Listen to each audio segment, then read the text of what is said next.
Welcome to CJ TV. ఈరోజు మన స్టూడియోలో ఉన్నారు మున్నూరు కాపు సంఘం నాయకులు సర్దార్ పుట్టం పురుషోత్తంరావు పటేల్. వారితో మాట్లాడి యాక్చువల్గా ఈ యొక్క కుల సంఘంకు సంబంధించినటువంటి చాలా సందేహాలు ఉన్నాయి, అవన్నీ కూడా తెలుసుకుందాం. నమస్తే అండి పురుషోత్తం గారు. నమస్తే అండి పురుషోత్తం గారు. మున్నూరు కాపు సంఘంలో ఈ మధ్యకాలంలో బాగా హడావుడి కనిపిస్తూ ఉంది. నిజానికి మున్నూరు కాపులు ఒకప్పుడు కంటే కూడా రాజకీయంగా కొంత తక్కువ స్థాయిలో ఉన్నారని చెప్పవచ్చు. ఎందుకంటే మంత్రివర్గంలో కూడా ఒక్క మంత్రి కూడా లేరు.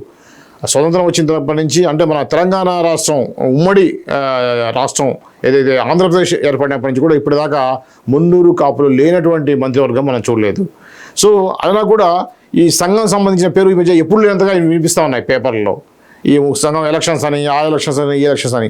యాక్చువల్గా ఈ సంఘంలో జరిగినటువంటి హడావుడి ఏంటంటారు అసలు?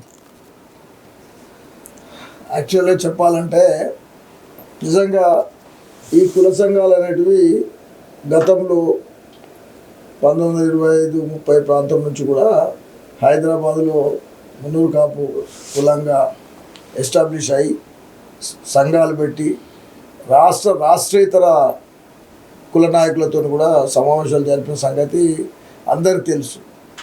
అదేవిధంగా ఈ మధ్యలో కుల సంఘాలు అంటే సామాజిక సేవ, అభివృద్ధి, సంక్షేమం దృష్టిలో పెట్టుకొని సంఘాలు నడిపేదానికన్నా వ్యక్తిగత లాభాపేక్షతోని సంఘాలు నడపడానికి కొన్ని సంఘాలు వస్తూ ఉన్నాయి, పనిచేస్తూ ఉన్నాయి. కానీ వారిని సందర్భంలో అభినందిస్తున్నాను. ఎందుకంటే ఒక సర్వీస్ చేయడానికి ఎంతో కొంత వాళ్ళ శక్తి ఉన్న మేరకు వాళ్ళు సర్వీస్ చేస్తూ ఉంటారు, వాళ్ళు సర్వీస్ చేస్తూ ఉన్నారు, వాళ్ళ సర్వీసెస్ కూడా ఉన్నాయి. కానీ మీరు అన్నట్లు ఏదైతే స్వాతంత్ర వచ్చిన దాని నుంచి ఈ ఉమ్మడి ఆంధ్రప్రదేశ్లో కానీ తెలంగాణ ఏర్పడ్డప్పుడు కానీ మంత్రివర్గంలో స్థానం లేకుండా ఉన్న మంత్రివర్గం ఈ తొట్టతొలి మొట్టమొదటిది అనుకుంటా. అవును. అయితే గతం ఎన్నికలలో కూడా మరి తెరాస పార్టీ మంచి సీట్లు ఇవ్వడం జరిగింది. కాంగ్రెస్ పార్టీ తక్కువ సీట్లు ఇచ్చినా మరి మున్నూరు కాపులు అనాసక్తత ప్రదర్శించినట్టు తెలుస్తుంది, అనాసక్తి ప్రదర్శించినట్టు తెలుస్తుంది. ఎందుకంటే మున్నూరు కాపులు ఒక బలమైన శక్తి. నిజంగా చెప్పాలంటే ఈరోజు ఏదైతే ఉన్నత వర్గాలతో పోటీ పడి ఆ స్థాయిని సంపాదించుకున్న దశ నుండి ఈరోజు మరి దశ మార్పు జరుగుతుంది.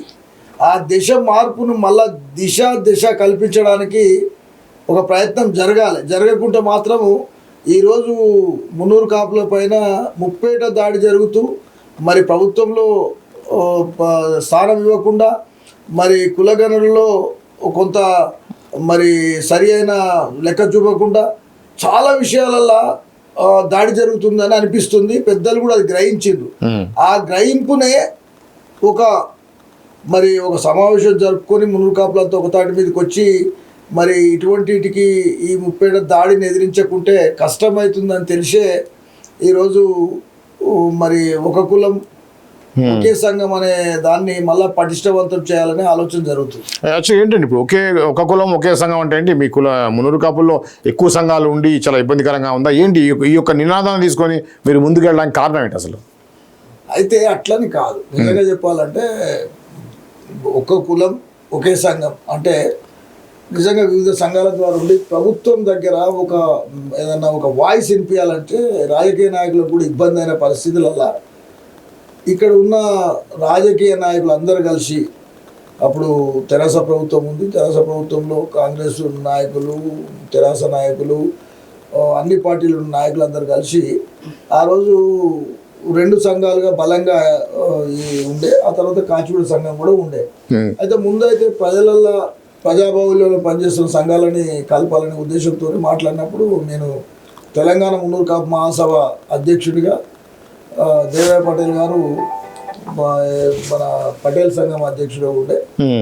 అయితే నేను వారు కూడా ఒక్కరు ఒక గొడుగు కిందికి వస్తేందుకు ముందు వస్తే ఆ తర్వాత ఇతర సంఘాలను కూడా తేవాలని ప్రయత్నం అయింది. కానీ ఈ ఒక కులం ఒక సంఘంలో మాత్రం ఒకే సంఘంలో మాత్రం దేవయ్య గారు నేను కలవడం జరిగింది. ఆ తర్వాత ఒక ఉన్నతమైన అంటే శిఖరాగ్ర సభగా ఒక అపెక్స్ కౌన్సిల్ని ఏర్పాటు చేసుకోవడం జరిగింది. ఆ అపెక్స్ కౌన్సిలే ఈ ఒక కులం ఒకే సంఘం తెలంగాణ మున్నూరు కాపు సంఘం తెలంగాణ అనే పేరుతోని 873/2021 రిజిస్ట్రేషన్ చేయడం జరిగింది. ఓకే, ఇప్పుడు ముఖ్యంగా పురుషోత్తం గారు మిమ్మల్ని అడగాలనుకున్న క్వశ్చన్ ఏంటంటే ఈ అపెక్స్ కమిటీ మీద కొంత వ్యతిరేకత, విభిన్న వాదనలు వినిపిస్తున్నాయి. అపెక్స్ కమిటీ వల్ల లాభం కంటే నష్టం ఉందని, ఇది రాజకీయ జోక్యం ఎక్కువ ఉందనేది మీరు అన్నట్టుగా కొంతమంది నాయకులు, మీ యొక్క సంఘం నాయకులు నాతో మాట్లాడారు. దీని మీద మీ స్టాండ్ ఏంటి అసలు యాక్చువల్గా? అసలు అపెక్స్ కౌన్సిల్ అనేది ఒక అడ్వైజరీ బాడీ.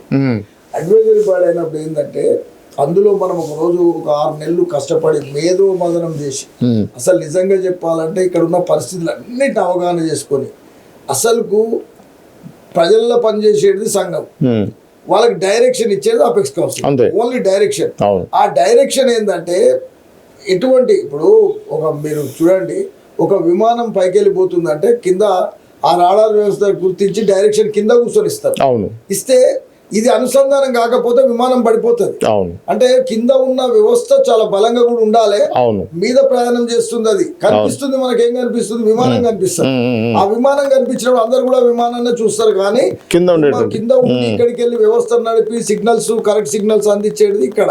అందుకనే అపెక్స్ అనేది సిగ్నల్స్ అందించే వ్యవస్థ. ఆ వ్యవస్థని తప్పుదారి పట్టించి తప్పుడు మాటలతో నిజంగా అపెక్స్ కౌన్సిల్ ఏంటంటే ఒక నిర్ణయాత్మకమైన విధాన సభ బాధి ఉంటది. ఇప్పుడు మనము ఎమ్మెల్యేలు అంటున్నాం, ఎమ్మెల్సీలు అంటున్నాం, పెద్దల సభ అంటున్నాం. పెద్దల సభ ఏం చేస్తుంది? శాసనసభ చేసిన వాటిని పెద్దల సభ ఆమోదిస్తుంది. ఆమోదించాలి కూడా, అక్కడ చర్చ బాగా జరుగుతుంది. అట్లనే ఈ చర్చ చేయడానికి ఉన్నది, కానీ మనం రాసుకున్నాం. ఏదైనా కావచ్చు అండి. నేను ఒక ఉదాహరణ చెప్తా, చిన్న ఉదాహరణ, అంటే మనకు ప్రజాబాహుల్యంలో అర్థమయ్యే ఉదాహరణ. ఒక registration of stamps and registration పోయి ఒక ప్లాట్ 30/60 అని రిజిస్ట్రేషన్ చేసుకుంటాం. అది ఎవరు వచ్చినా ఏమొచ్చినా 30/60 ఉంటది. అట్లనే ఈ 873/2021 ఒక చట్టం రాసుకున్నాం. ఆ చట్టంలో అపెక్స్ కౌన్సిల్ విధి విధానాలు ఏంటివి, సంఘం ఎలా ప్రవర్తించాలి, సంఘాన్ని అపెక్స్ కౌన్సిల్ ఎట్లా కంట్రోల్ చేయాలి. ఎప్పుడైతే అపెక్స్ కౌన్సిల్ చెప్పే మాటలు రుచించక అపెక్స్ కౌన్సిల్ మీద అభండాలు మోపితే అది ఎట్లుంటదంటే ఆకాశం మీద ఉమ్మేసినట్టు.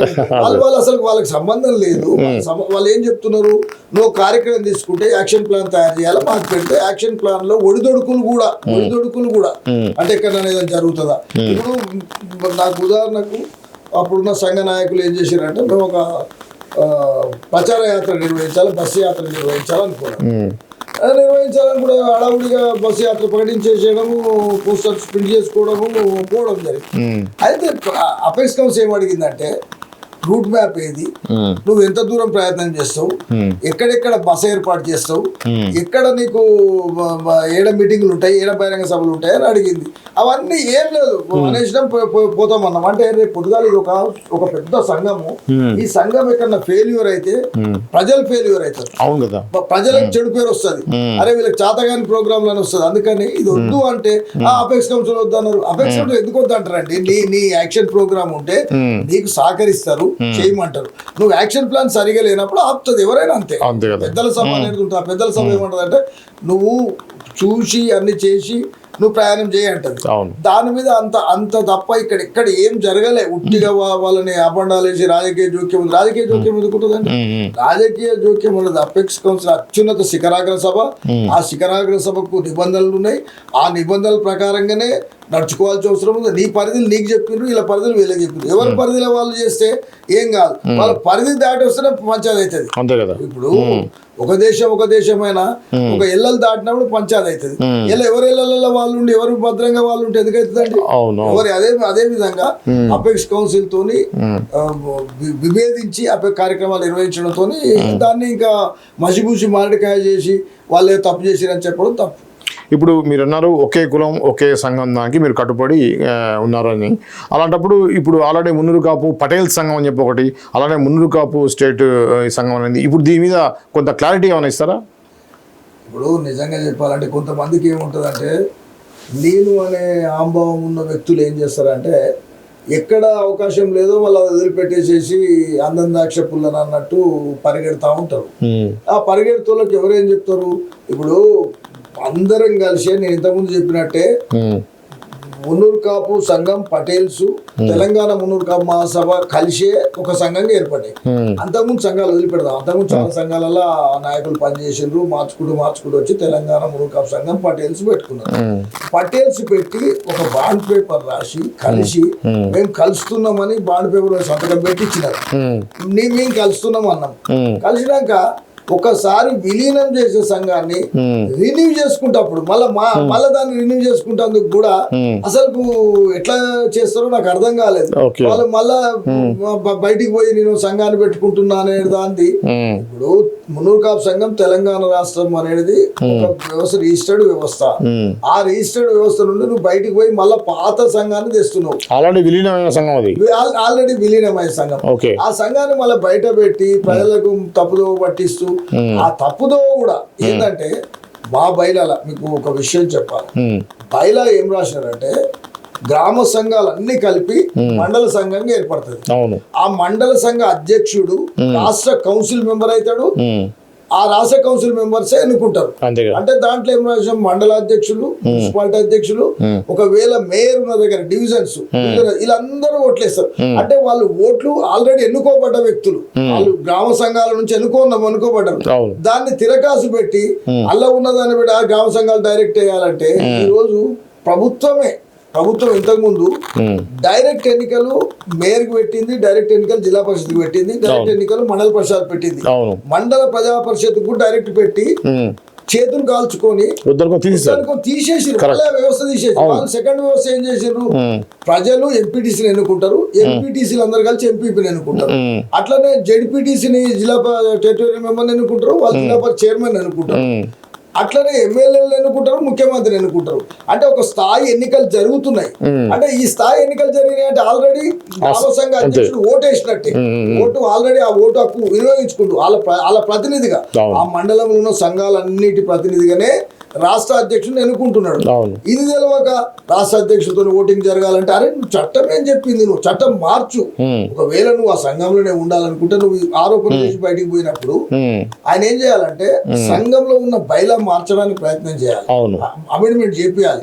అమెండ్మెంట్ చేపించి గ్రామ సంఘాలతో ఎన్నికలు జరగాలి, ఒప్పించి మెప్పించి దాని ద్వారా జరగాలి. నువ్వు బయట పోయి గ్రామ సంఘాలు చేయాలి, గ్రామ సంఘాలు అరే నీ చట్టం ఇంతకుముందు చెప్పినట్టే 30-60 ప్లాట్ ని నువ్వు ఆ ప్లాట్ కాదు అంటే ఎవరు చెప్తారు? రిజిస్ట్రేషన్ ఆఫీస్ లో 30-60 ఉంది. ఇప్పుడు రిజిస్ట్రేషన్ ఆఫీస్ లో మండల అధ్యక్షులతోనే రాష్ట్ర ఎన్నికలు జరగాలి. నువ్వు గ్రామ సంఘాల ఎన్నికలు జరగాలంటే నువ్వు అక్కడ వాళ్ళతోని చర్చ జరపాలి. చర్చ జరిపి అమెండ్మెంట్ చేపించి జనరల్ బాడీ పెట్టి అమెండ్మెంట్ చేపించి ఆ తర్వాత నువ్వు ఎన్నికలు అనాలి.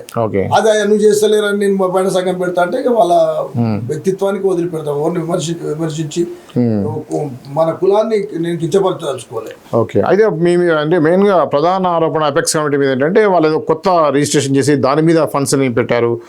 ఎక్కువ పెద్దవాళ్ళు అయితే ఇప్పుడు ప్రజెంట్ గా కులంలో ఉన్నటువంటి ప్రముఖ నాయకులు అయితే రాజకీయ నాయకులు అందరూ కూడా వాళ్ళకి సంబంధించిన ఫండ్స్ ని ఆ అకౌంట్ లో వేశారు అనేది ఒక ఉంది. దాని మీద మీకున్నటువంటి క్లారిటీ ఏంటి? ఇప్పుడు కొన్ని ఎట్లా అంటే అసలేని ఆరోపణలు బాగా చేస్తారండి. ఇప్పుడు అసలు జరిగింది ఏం లేదు. అక్కడ ఏంటంటే ఆ బైలాలో క్లియర్గా ఉంది సంఘం అకౌంట్ తెరుచుకోవడానికి అవకాశం ఉంది.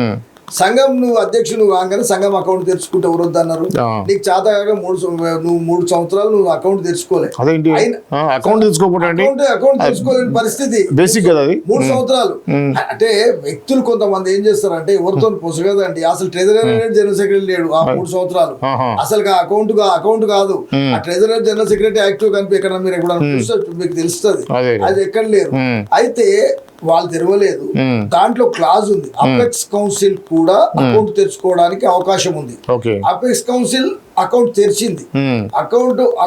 అపెక్స్ కౌన్సిల్ తెరిచింది. అపెక్స్ కౌన్సిల్ అంటే దీన్ని కంట్రోల్ చేసే బాడీ కాబట్టి దానికి ఫైనాన్షియల్ మొబిలైజేషన్ కూడా ఉండాలని తెరిచినాక అల్లేదు లక్షలు కోట్లు వచ్చింది ఏం లేదు. అందరు ప్రతి వ్యక్తి ఒక లక్ష రూపాయలు వేసుకుందాం అనుకున్నారు. కొంతమంది వేసారు 3 లక్షలు 2 లక్షలు 3 లక్షలు వచ్చినాయి. నా అకౌంట్ లో ఏం రాలేదు.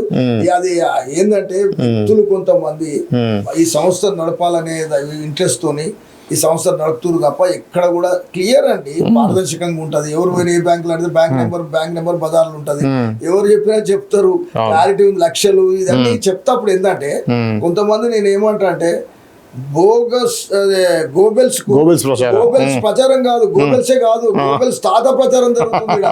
అసలు అపెక్స్ కమిటీ ఏమో చేసింది, ఇక్కడేమో చేసింది, అక్కడేమో ఎవరిని కనిపించి ఆఖరి ప్రజలు ఏమనుకుంటున్నారు అంటే, మేము అందుకని ఎక్కువ మాట్లాడతలే ఇక్కడ. ప్రజలు ఏమనుకుంటున్నారు అంటే ఈ కొట్లాటలేదు భయ్, రాష్ట్ర కొట్లాటలేదు, ప్రజలు ముందుకు వచ్చే పరిస్థితి లేక అనాసక్తత అన్న కదా, అంటే సంఘాల మీద అనాసక్తత ప్రదర్శించే పరిస్థితి వచ్చింది. అందుకని దీన్ని మార్చాలంటే చాలా పెద్దలంతా మళ్ళీ ఒకసారి ప్రయత్నం చేయాల్సి వస్తుంది. అవును సార్. ఇంకోటి మెయిన్గా ఈ అపెక్స్ కమిటీని ఏదైతే బాడీని చేసేటప్పుడు ఫామ్ చేసేటప్పుడు కావాల్సి అప్పుడున్నటువంటి ప్రెసిడెంట్ అందుబాటులో లేరు, ఆయన ఇండియాలో లేని టైంలో చేశారు, ఎటువంటి ఇన్ఫర్మేషన్ లేదు, నాకు వాట్సాప్లో కన్ఫర్మ్ చేశారు అనేది ఒక ఆరోపణ ఉంది. నిజంగా అలా చేయాల్సిన అవసరం వచ్చిందంటారు? ఇప్పుడు అందులో నేను ఇంతకుముందు చట్టం చెప్తుంది, చట్టం ఏం చెప్తుంది అంటే ఆ బైలా ఏదైతే క్లారిటీగా ఏముందంటే ఆయన ఏమంటాడంటే మనటోళ్ళు 5 సంవత్సరాలు టర్మ్ అయిపోయింది, టర్మ్ అయిపోగానే ఆటోమేటిక్ అపెక్స్ కౌన్సిల్ రంగంలోకి వస్తుంది. ఓకే, వీళ్ళ డ్యూరేషన్ టైం అయిపోయింది కాబట్టి రంగంలోకి వస్తుంది. అన్ని కార్యక్రమాలు అపెక్స్ కౌన్సిల్ నిర్వహిస్తుంది. అపెక్స్ కౌన్సిల్ అధ్యక్షునికి రోల్ ఉండదు ఆడ, అధ్యక్షుని నన్ను విలువలేదు, అయినా రమ్మన్నారు, పిలిచిన తర్వాత వాళ్ళు రాలేదు, రాకుండా నువ్వు అధ్యక్షుడు కాదు. ఇప్పుడు ఎప్పుడు డిజాల్వ్ కూడా అన్నారు. ఇప్పుడు ముఖ్యమంత్రి అయిపోగానే ఎలక్షన్ కమిషన్ వచ్చేస్తుంది, ఎలక్షన్ కమిషన్ అండర్ లోకి తీసుకుంటది. ఎలక్షన్ కమిషన్ అండర్ తీసుకుని అబద్ధరావు ముఖ్యమంత్రి తప్ప ఆయన ఒక సంతకం పెట్టడానికి ఏది పవర్స్ లేవు, ఏదో ఒకటి. ఇది చట్టం అండి, చట్టం ఏం చెప్తావు, చట్టం చేసే పని చేస్తుంది. ఈ చట్టాన్ని చదవనోళ్ళు, చట్టం గురించి మాట్లాడే ఇవన్నీ చెప్తారు. ఎందుకు చెప్తారు అంటే నన్ను పిలువలేదు, నేను అధ్యక్షుడిని.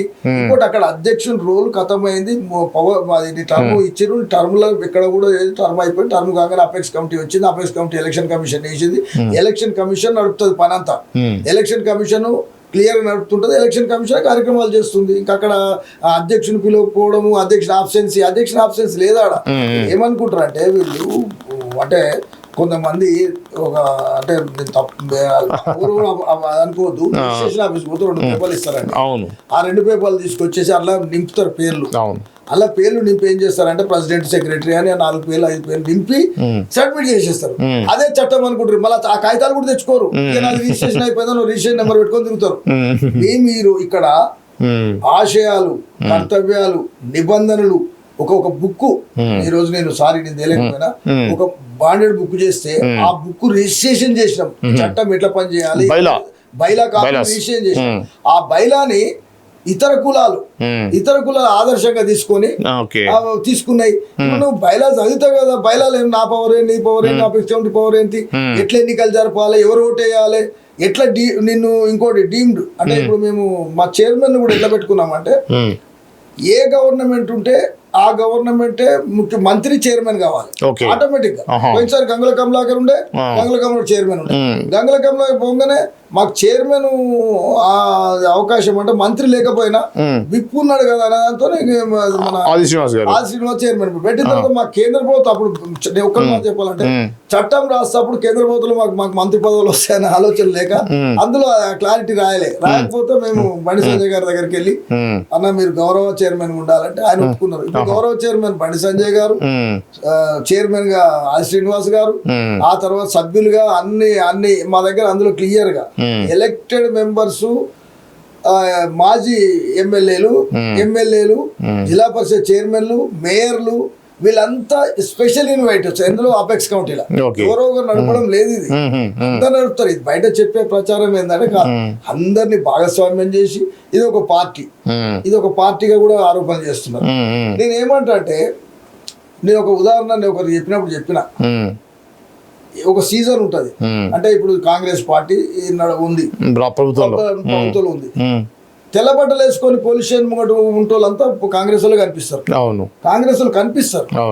అప్పుడు మాకు నాయకత్వం ఎక్కడ పోయినా ఏడ కార్యక్రమాలు నిర్వహిస్తామని పోతే తెరాస నాయకులు కనిపిస్తుంటే మాకు ఎదురుగా కనపడడంతో పని తీసుకున్నాం. అపెక్స్ కౌన్సిల్ ఏం చేసిందంటే ఎదురుగా కనపడడంతో పని తీసుకున్న వారికల్లా వాళ్ళంతా తెరాస వాళ్ళు. ఈ రోజు కాంగ్రెస్ వచ్చిన తర్వాత ఎక్కడ పోయినా కాంగ్రెస్ వాళ్ళు కనిపిస్తుంది. అవును. ఇప్పుడు కొన్ని జిల్లాల అధ్యక్షులు కావచ్చు, కార్యక్రమాలు నిర్వహించే వాళ్ళు కావచ్చు. ఇప్పుడు బొంతు రామ్మోహన్ కాంగ్రెస్, అది బొమ్మ శ్రీరామ్ కాంగ్రెస్, సత్తు మల్లేష్ కాంగ్రెస్, గాలి అనిల్ కాంగ్రెస్.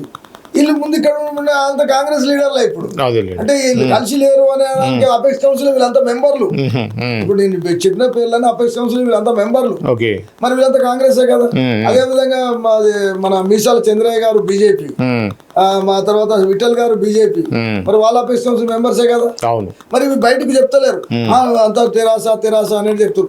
తెరాస వీళ్ళంతా అన్ని పార్టీలో అంటే ప్రభుత్వం ఏ ప్రభుత్వం అధికారంలో ఉంటే దానికి సంబంధించిన వాళ్ళతో పనులు చేయించుకోవాల్సిన బాధ్యత మనకు ఉంటది కాబట్టి. రెండోది అంటే మన వ్యక్తిగత పనులు కాదు, సంఘానికి సంబంధించి పనులను చేయాలి కాబట్టి. కులాభివృద్ధి సంబంధించి కులాభివృద్ధి నాయకుడు పోతే కులాభివృద్ధి చేయాలి కాబట్టి ఖచ్చితంగా అన్ని పార్టీలతో కూడిన అపెక్స్ కౌన్సిల్ మీద ఎటువంటి అది లేదు. కానీ మేము ఏంటంటే ఈ రోజు కూడా మేము కొన్ని విషయాలు వ్యక్తిగతంగా బజార్లో చెప్పడం లేదు. ఏంటంటే ప్రజలు విని వాళ్ళ విసిగెత్తింది.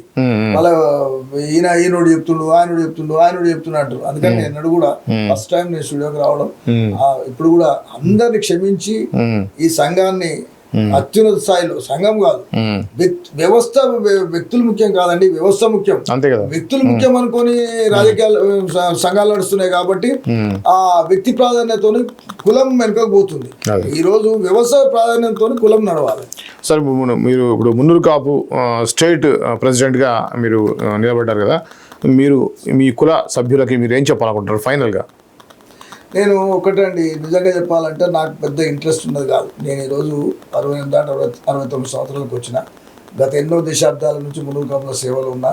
ఆ తర్వాత ఒక రాజకీయ నాయకునిగా నేను 1981 ప్రజాప్రతినిధి ఎన్నికైనా అన్నీ చేసి ఈరోజు కూడా నాకు ఏదో పెద్ద కులాన్ని అని కాదు. కానీ ఈరోజు పరిస్థితి ఒక కులానికి ఒక దిశ చేయాలని పెద్దోళ్ళు అందరూ కలిసి ఒక అనుభవం ఉండి ఆ కార్యక్రమాలు నిర్వహించాలని అనుకున్నప్పుడు నేను నిజంగా చెప్తున్నా, నేను వచ్చిన నేపథ్యము వామపక్ష నేపథ్యం, వామపక్షాల నుంచి వచ్చిన కాబట్టి నేను ఎన్నడూ నామినేషన్ వేసిన, నేను గ్రామ panchayati member nomination, FSCS director nomination వేసిన, ఇంక ఏ కార్యక్రమాలు చేసినా కానీ ప్రజల డబ్బులతోనే నామినేషన్ వేసిన.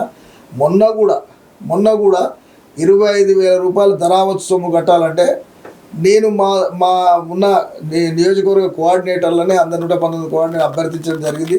అభ్యర్థిస్తూ కూడా ఒక మాట చెప్పిన, ఇది ఆశ్చర్యం అనిపిస్తుంది, కొత్తగా అనిపిస్తుంది, అపహాస్యం అనిపిస్తుంది, ఆ తర్వాత బిచ్చం అడుగుతుండ అనిపిస్తుంది, ఇంకోటి పలువలు చేస్తారు అని చెప్పిన. అంటే నువ్వు 1,500 అనుకోవడం ఏంది, నీ దగ్గర ఇవే వాడుకుంటుండ్రు, రేపు పొద్దుగాల సంఘాన్ని నడుపుతారు అని కూడా అంటారు. నేను వచ్చిన లైన్ అది. కాన్సీరామ్ నోటిదేవ్ అన్నాడు. జయప్రకాష్ లాంటి ఉద్దండు ఐఏఎస్ ఆఫీసర్, రిటైర్ విశ్రాంత ఐఏఎస్ ఆఫీసర్ కూడా ఆయన అన్నాడు. నేను అదే విధంగా అడుగుతున్నా. దాంట్లో ఒక వర్డ్ కూడా పెట్టిన, కుచేలుని అటుకులు శ్రీకృష్ణునికి ప్రీతి పాత్రం. ఆ విధంగా మిమ్మల్ని అడుగుతున్నా అంటే నిజంగా చెప్తున్నా, నాకు 25,000 దాటి టకాటక్ పైసలు వస్తున్నాయి. ఒకటే రోజు పెట్టినా ఒక మధ్యాహ్నం సాయంత్రం వరకు వచ్చేస్తున్నాయి. నేను కింద రాసిన, నాకు 25,000 ధరావత్తు వచ్చినాయి, మీరు పెట్టకండి అంటే నాకు ఫోన్లు చేసి మరి అన్న నా పైసలు నీ దాంట్లో ఉండాలి, ధరావత్తులు ఉండాలని 31,000 వరకు 32,000 వరకు పంపడం జరిగింది. అది లిస్ట్ పెట్టిన అదే గ్రూప్ లో. లిస్ట్ 1, 2, 3 500 ఇచ్చిన ఉన్నారు, 1000 ఇచ్చిన వాళ్ళు ఉన్నారు. 1000 కన్నా ఎక్కువ ఇద్దాను. ఒక ఆయన నేను 25,000 ధరావత్తు కడతాను వచ్చాడు, గ్రూప్ లో పెట్టిండు. అన్నా నువ్వు అడగడం ఏందన్న డబ్బులు, నేను 25,000 కడతా అంటే నువ్వు 1000 పంపు, నాకు 25,000 పంపుద్దన్నా కట్టిన. ఆ తర్వాత నామినేషన్ వేసే రోజు నీ ఇంట్లో ఉన్నా, నేను నామినేషన్ రానని చెప్పిన, సంతకం పెట్టించిన అన్న, నువ్వు మేము నామినేషన్ వేసుకుంటాం, మేము గెలిపించుకుంటాం అన్నారు. నేను సంతకం పెట్టిన, నామినేషన్ ఇచ్చిన. వాళ్ళే పోయి ఓటర్స్ 15-20 మంది ఓటర్స్ పోయి నామినేషన్ ఫామ్ సబ్మిట్ చేసారు. ఈ రోజు కూడా నేను ఏమంటున్నా అంటే, ప్రజలుగా నేను పని చేస్తానని నమ్మకం ఉంటే, నేను ఈ కులాన్ని ఒక లైన్ దశ చూపిస్తా అనుకుంటే, అందరు నేను ఇక్కడ అభ్యర్థిస్తున్నా ఏంటంటే, నాకు ఒక విజన్ ఉన్నది. ఈ కులాన్ని ఏదైతే మీరు ఇంతకుముందు ఫస్ట్ అడిగారు, ఒక రోజు ఉన్నతమైన స్థాయిలో ఒక ముఖ్యమంత్రి స్థాయి వరకు, కేంద్రంలో కేంద్ర మంత్రుల వరకు, ఈ రోజు కేంద్ర మంత్రుల వరకు కేంద్రంలో కేంద్ర మంత్రి వరకు అత్యున్నత పోర్ట్ఫోలియోలు చేసిన మంత్రులు ఉన్న వరకు ఎదిగిన కులాన్ని ఈ రోజు ఒక State లో. దిశకు దిగజార్చడానికి ఎవరు అనేది నేను ఒక చిన్న ఉదాహరణ ఇస్తా. లాల్ బహదూర్ శాస్త్రి గారు రైలు దుర్ఘటన జరిగితే ఆ రోజు నైతిక బాధ్యత వహించి రాజీనామా చేసిండు. అవును. ఇదే అధ్యక్షుడు ఉన్నప్పుడు 3 సీట్లకు వరకు 3 సీట్లు అయిందో నువ్వే అధ్యక్షుడు 3 సీట్లు అయినా మందికి చెప్తే ఎట్లా? అవును. మరి నీ అధ్యక్షుడు 3 సీట్లు వచ్చినాయి. అంతే కదా. నువ్వు అధ్యక్షుడు ఉన్నప్పుడు 3 సీట్లు రావడం అంటే నువ్వు నైతిక బాధ్యత వహించి రాజీనామా చేయాలి. అవును. నీకు అది ఉంటే అది లేదు, నువ్వే తక్కువైంది. మరి ఎవరు తక్కువ చేసింది? ఎవరు కారణం ఏంటనేది చూడాలి కదా. కారణం చూడాలి, దాన్ని శోధించాలి, అవును. మళ్ళా పెంచాలి తప్ప 3 సీట్లకు వచ్చినాయి 3 సీట్లకు వచ్చినట్టు ఎవరు బాధ్యుడు?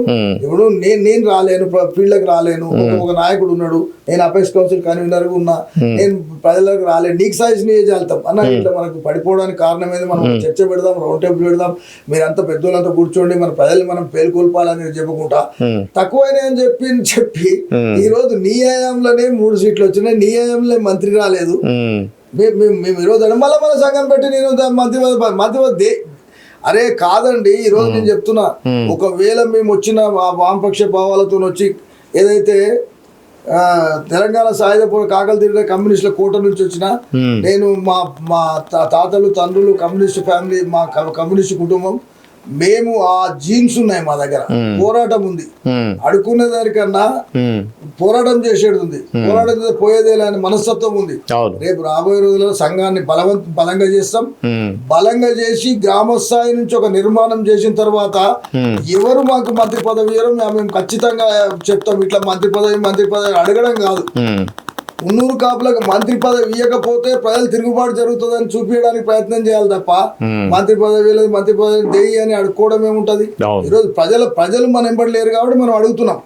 ప్రజలకు ఎక్కడికక్కడ గ్రామాలల్లో నిపురవలై లేచిన రోజు ఈ రోజు ఖచ్చితంగా మంత్రి పదవులు వస్తాయి, అన్ని వస్తాయి. ఆ స్థాయిలో ఈ కులాన్ని తీసుకుపోవాలని ప్రయత్నం చేస్తున్నాం. నేను ఈ సందర్భంలో స్టూడియోకి వచ్చి ఈ సందర్భంలో మున్నూరు కాపులతో సంబంధించిన మండల అధ్యక్షులు, డివిజన్ అధ్యక్షులు, అదే విధంగా మున్సిపాలిటీ అధ్యక్షులకు విజ్ఞప్తి నాది. అదే విధంగా కోఆర్డినేటర్లకు, జిల్లా అధ్యక్షులలో కూడా మేము ఒక గౌరవమైన పదంలో జిల్లా అధ్యక్షులను కూడా ఒక స్థాయిలో ఈ ఉద్యమంలో కలుపుకపోయి వాళ్ళందరూ చేయాలనుకుంటున్నాం. ఈ సందర్భం వినమ్రంగా అందరికి విజ్ఞప్తి చేస్తున్నా.